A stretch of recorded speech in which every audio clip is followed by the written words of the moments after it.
Hello guys, welcome back to our channel. Episode ആരംഭിക്കുമ്പോൾ കാണിക്കുന്നത് ഗായത്രി വില്ലയാണ്.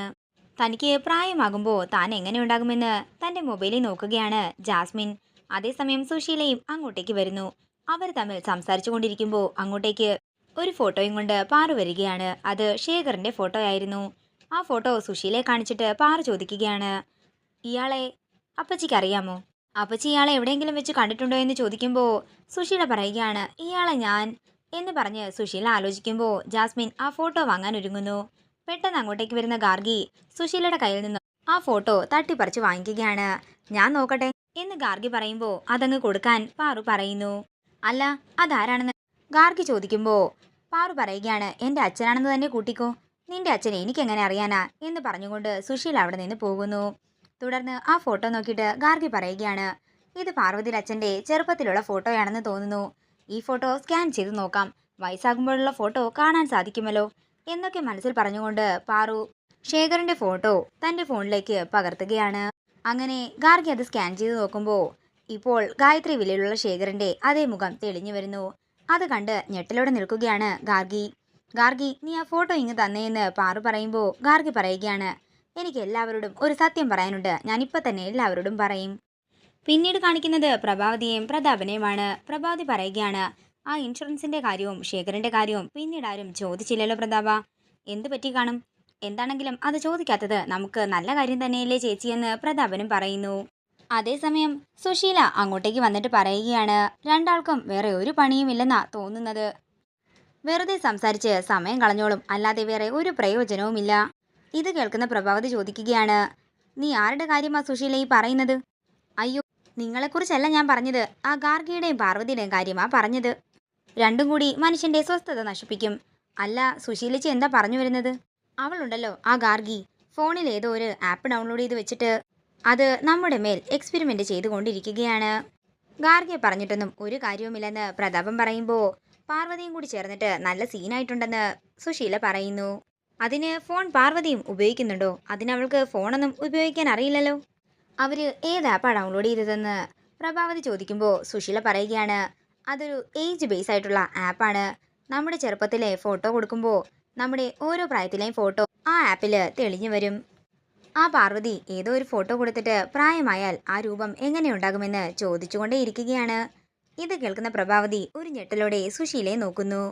അത് ആരുടെ ഫോട്ടോയാണെന്ന് പ്രഭാവതി ചോദിക്കുമ്പോൾ അതൊന്നും എനിക്കറിയില്ലെന്ന് സുശീല പറയുന്നു. അല്ല സുശീലച്ചി, ആണിൻ്റെ ഫോട്ടോയാണോ അതോ പെണ്ണിൻ്റെ ഫോട്ടോയോ? അതൊന്നും ഞാൻ ശ്രദ്ധിച്ചില്ല, അവരുടെ ശല്യം സഹിക്കാതെയാ ഞാൻ ഇങ്ങോട്ടേക്ക് വന്നത്, ഞാൻ ഇവിടെ നിന്ന് പോവുകയാണെന്ന് പറഞ്ഞ് സുശീല മുറിയിൽ നിന്നും പോകുന്നു. തുടർന്ന് പ്രഭാവതി മനസ്സിൽ പറയുകയാണ്, ആ ഇൻഷുറൻസ് ഏജന്റ് കൊണ്ടുവന്ന ആ ഫോമിൽ ഇനി ശേഖരേട്ടൻ്റെ ഫോട്ടോ ഉണ്ടായിരിക്കുമോ? ഇനി ആ ഫോട്ടോയാണോ പാർവതി എല്ലാവരെയും കാണിക്കുന്നത്? തുടർന്ന് പ്രതാപം മനസ്സിൽ പറയുകയാണ്, ചേച്ചി ഇപ്പോൾ വിചാരിക്കുന്ന അതേ കാര്യം തന്നെയാ ഞാനും മനസ്സിൽ വിചാരിക്കുന്നത്. അത് ആരുടെ ഫോട്ടോയാണെന്ന് വേഗം തന്നെ കണ്ടുപിടിക്കണം.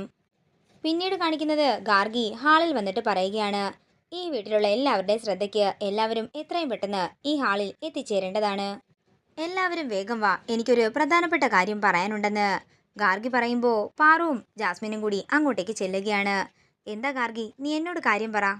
അത് നിന്നോട് മാത്രമല്ല എല്ലാവരോടും കൂടി പറയാനുള്ളതാണ്, എല്ലാവരും വരട്ടെ എന്നിട്ട് ഞാൻ പറയാം.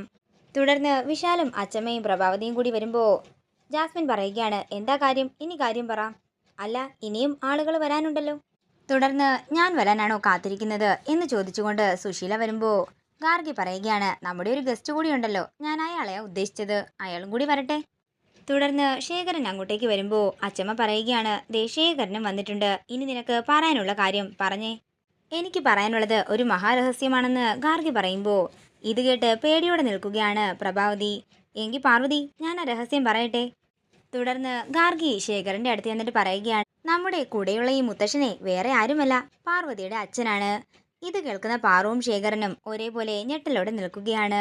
പറ പാർവതി, ഇവള് പറയുന്നത് ശരിയാണോ എന്ന് പ്രഭാവതിയും വിശാലും ചോദിക്കുമ്പോൾ ഗാർഗി പറയുകയാണ്, പാർവതിയൊന്നും പറയണ്ട, എല്ലാം ഞാൻ പറയാം. പാർവതി അവളുടെ അച്ഛൻ്റെ ചെറുപ്പകാലത്തെ ഒരു ഫോട്ടോ എന്നെ ഇത്തിരി മുമ്പ് കാണിച്ചിട്ടുണ്ടായിരുന്നു. അത് ഈ സുശീൽ ആൻറ്റിയും കണ്ടിട്ടുണ്ടായിരുന്നു. ആ ഫോട്ടോ ഒരു മൊബൈൽ ആപ്പിൽ കയറ്റി ചേഞ്ച് വരുത്തിയപ്പോഴാ എനിക്ക് മനസ്സിലായത് ഈ നിൽക്കുന്ന മുത്തശ്ശൻ പാർവതിയുടെ അച്ഛനാണെന്ന്. ഇത് കേൾക്കുന്ന ശേഖരൻ പറയുകയാണ്, അല്ല മോളെ, എനിക്കങ്ങനെ മകളൊന്നുമില്ല. അപ്പോൾ പാർവതിയല്ലേ പറഞ്ഞത് ഇതവളുടെ അച്ഛനാണെന്ന്? ഞാൻ അച്ഛനാണെന്നല്ല അച്ഛനെ പോലെയാണെന്നാ പറഞ്ഞതെന്ന് പാറുവും പറയുന്നു. എന്റെ ഗാർഗി, നീ പറയുന്നത് വെറും പൊട്ടത്തരം മാത്രമാ. ഇങ്ങനെ അനാവശ്യങ്ങൾ പറയാൻ നീയും നിൽക്കരുത്. തുടർന്ന് പ്രഭാവതി പറയുകയാണ്, ഗാർഗി, ഇങ്ങനൊരു മണ്ടത്തരം ഇനിമേലാൽ നിനക്ക് പറ്റരുത്. അല്ല പാർവതി, ഇവള് പറയുന്ന ആ ഫോട്ടോ എവിടെ? അത് ഞാൻ കീറിക്കളഞ്ഞെന്ന് പാറു പറയുമ്പോൾ പ്രഭാവതി ചോദിക്കുകയാണ്, കീറിക്കളഞ്ഞെന്നോ? അതെ, അത് ഞാൻ കീറിക്കളഞ്ഞു. തുടർന്ന് അച്ചമ്മ പറയുകയാണ്, ചോദ്യവും ഉത്തരവുമെല്ലാം കഴിഞ്ഞല്ലോ, ഇനി എല്ലാവർക്കും പിരിഞ്ഞു പോകാം. സദസ്സ് പിരിച്ചുവിട്ടിരിക്കുന്നു. അങ്ങനെ എല്ലാവരും അവിടെ നിന്ന് പോയി കഴിയുമ്പോൾ ആ ഫോട്ടോ തൻ്റെ കയ്യിലാക്കിയിട്ട് എന്തൊക്കെയോ ചിന്തിക്കുകയാണ് പാറു. ഇതോടുകൂടി ഇന്നത്തെ എപ്പിസോഡ് ഇവിടെ തീരുകയാണ്. വീഡിയോ ഇഷ്ടമായെങ്കിൽ മറക്കാതെ ലൈക്ക് ചെയ്യുക, ഷെയർ ചെയ്യുക, കമൻറ്റ് ചെയ്യുക. കൂടുതൽ സീരിയൽ അപ്ഡേറ്റ്സിനായി മറക്കാതെ സബ്സ്ക്രൈബ് ചെയ്യുക നയൻസ് ക്രിയേഷൻസ്.